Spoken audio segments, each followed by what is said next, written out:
ना इधर ना उधर, सीधे मुद्दे पर नजर। और क्या है आज की खबर, आप देखना शुरू कर चुके हैं न्यूज़ 18 पुनीत के साथ। तो फिलिस्तीन में जिस तरीके से इजराइल कार्रवाई कर रहा है, अब उस कार्रवाई को लेकर कई देशों से रिएक्शन भी देखने को मिल रहा है। पाकिस्तान से लेकर बांग्लादेश तक विरोध देखा जा रहा है और फिलिस्तीन को आज़ाद मुल्क बनाने की मांग के साथ ही यह आवाज़ भी अब बुलंद की जाने लगी है कि इजराइल में बने सामान का बायकॉट किया जाए।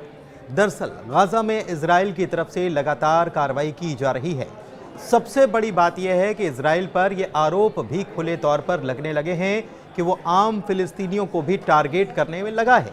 हालांकि इजराइल की तरफ से कहा जा रहा है कि अब वो खुद अपनी अंतिम लड़ाई में पहुंच चुका है और जब तक उसके बंधकों को आज़ाद नहीं किया जाता वो अपना ऑपरेशन जारी रखेगा।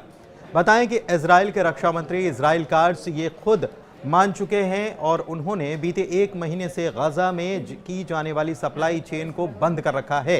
यानी कि गाजा में राशन से लेकर पानी, दवाइयाँ, ईंधन सबकी किल्लत है और जो लोग गाजा में रह रहे हैं उन्हें मिलने वाला राशन भी अब काफ़ी कम मात्रा में दिया जा रहा है। उधर इजराइल की तरफ से ये जो कार्रवाई की गई है उसका कई मुस्लिम देशों में विरोध देखने को मिला है। पहले खबर बांग्लादेश से आई जहां पर फिलिस्तीन के समर्थन में ये नारेबाजी हुई और हंगामा हुआ, तो दूसरी तरफ पाकिस्तान में भी इजराइल के बायकॉट की खबरें आनी शुरू हो गईं। हद तो तब हो गई जब मालदीव जैसे देश से भी इसे लेकर खबर आई और प्रतिबंध तक का फैसला ले लिया गया। सारी खबर एक एक करके हम आपको बताने वाले हैं। बात पहले पाकिस्तान की कर लेते हैं। फिलिस्तीन के गाजा पट्टी में इजराइल के हमलों को लेकर पाकिस्तानी संसद में प्रस्ताव पारित हुआ। सोमवार को नेशनल असेंबली में सर्वसम्मति से यह प्रस्ताव पारित कर दिया गया और इस प्रस्ताव में इजराइल के हमलों की जोरदार तरीके से निंदा की गई। पाकिस्तानी संसद में हामिद रजा ने कहा कि जितना इजराइल इस हमले का दोषी है उतने ही गुनहगार चुप रहने वाले मुसलमान देश भी हैं। उन्होंने कहा कि इजराइल का नरसंहार तो होलोकॉस्ट से भी 10 गुना बड़ा जुर्म है और ये जुल्म भी है। इस दौरान मुफ्ती तकी उस्मानी ने मुस्लिम देशों से इजराइल का पूरी तरह से बहिष्कार करने तक की अपील की थी। पाकिस्तान के पंजाब में इजराइल विरोधी प्रदर्शनकारियों ने अमेरिकी फास्ट फूड रेस्टोरेंट KFC के आउटलेट पर लूटपाट और तोड़फोड़ की। कट्टरपंथी इस्लामी ग्रुप तहरीके लब्बैक पाकिस्तान यानी कि TLP के हमले में KFC के एक कर्मचारी की मौत हो गई। स्थानीय पुलिस की तरफ से ये जानकारी सामने आई है। घटना के बारे में बताया गया कि लाहौर से करीब 50 किलोमीटर दूर शेखपुरा में ये वारदात हुई। घटना हुई जहां पर सुबह सुबह TLP के ग्रुप ने KFC के आउटलेट पर हमला बोल दिया, जिसमें न केवल तोड़फोड़ की गई बल्कि स्टाफ पर गोलियां भी चलाई गईं, जिसमें 40 साल के कर्मचारी आसिफ नवाज की मौत हो गई जबकि बाकी का स्टाफ वहां से भाग निकला। इससे पहले कराची और लाहौर में भी इसी तरह के हमले KFC को टारगेट करके किए गए, तो रावलपिंडी में भी एक आउटलेट को निशाना बनाया गया था। इससे पहले भारत के पड़ोसी देश बांग्लादेश में भी कई इंटरनेशनल ब्रांड्स की शॉप्स पर हमला किया गया। दरअसल कुछ दिनों पहले बांग्लादेश में भी इजराइल विरोधी प्रदर्शनकारियों ने कई इंटरनेशनल ब्रांड्स की शॉप्स को लूटपाट उसमें की और तोड़फोड़ की थी।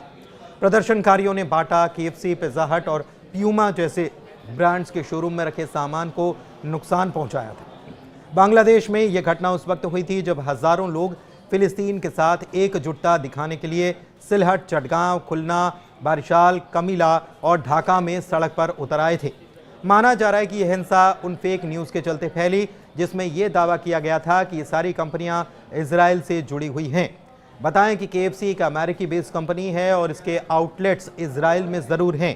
हालांकि 2021 में KFC ने इजराइल के तेल अवीव में मौजूद मार्केटिंग फर्म टिकटुक टेक्नोलॉजीज का अधिग्रहण किया था और इसके बाद KFC अभी जांच का सामना भी कर रही है।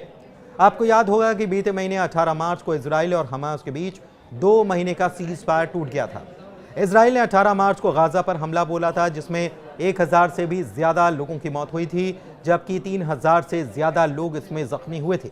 दूसरी तरफ इजरायली सेना ने रफा का बाकी हिस्सा गाजा के संपर्क से काट दिया है। रक्षा मंत्री इजराइल काट्ज़ ने बीती 12 अप्रैल को इसकी पुष्टि की थी और कहा था कि इजरायली डिफेंस फोर्स यानी कि IDF ने मोरा कॉरिडोर पर कब्जा कर लिया है, जिससे कि रफा का गाजा पट्टी से संपर्क कटा है और मोरा कॉरिडोर दक्षिण गाजा में एक ऐसा रास्ता है जो उसे गाजा पट्टी से अलग करता है। बताएं कि इजराइल की तरफ से गाजा में नाकेबंदी 2 मार्च 2025 को शुरू की गई थी और इजराइल ने हमास पर बंधक बनाए गए 58 लोगों को रिहा करने का दबाव बनाने के लिए यह कदम उठाया था। इजराइल का मानना है कि गाजा में पहुंचने वाली मदद को हमास हथिया लेता है, जिससे आम जनता तक मदद पहुंच ही नहीं पाती। उधर मेडिसिन सेंस फ्रंटियर्स यानी कि MSF ने गाजा की फिलिस्तीनियों के लिए सामूहिक कब्र उसे बता दिया है। मेडिकल एड फॉर फिलिस्तीन के निदेशक महमूद शलाबी जो हैं, उन्होंने कहा है कि बीते 18 महीनों में ये सबसे खराब स्थिति है। बुनियादी ज़रूरतें पूरी नहीं हो पा रही हैं और हमले फिर से शुरू किए गए हैं। गाजा हेल्थ मिनिस्ट्री ने कहा है कि गाजा संघर्ष शुरू होने से अब तक 51,000 से ज़्यादा फिलिस्तीनी मारे गए, जिनमें आधे से ज़्यादा महिलाएं और बच्चे हैं। 18 मार्च को सीज़ फायर खत्म होने के बाद से कई और लोगों की मौतें हुई हैं, जो कि संख्या 1000 को पार कर चुकी है। कार्ड्स ने इधर गाजा के लोगों को धमकी देते हुए कहा है कि हमास को भगाने और सभी बंधकों को रिहा कर जंग को खत्म करने का आखिरी मौका है।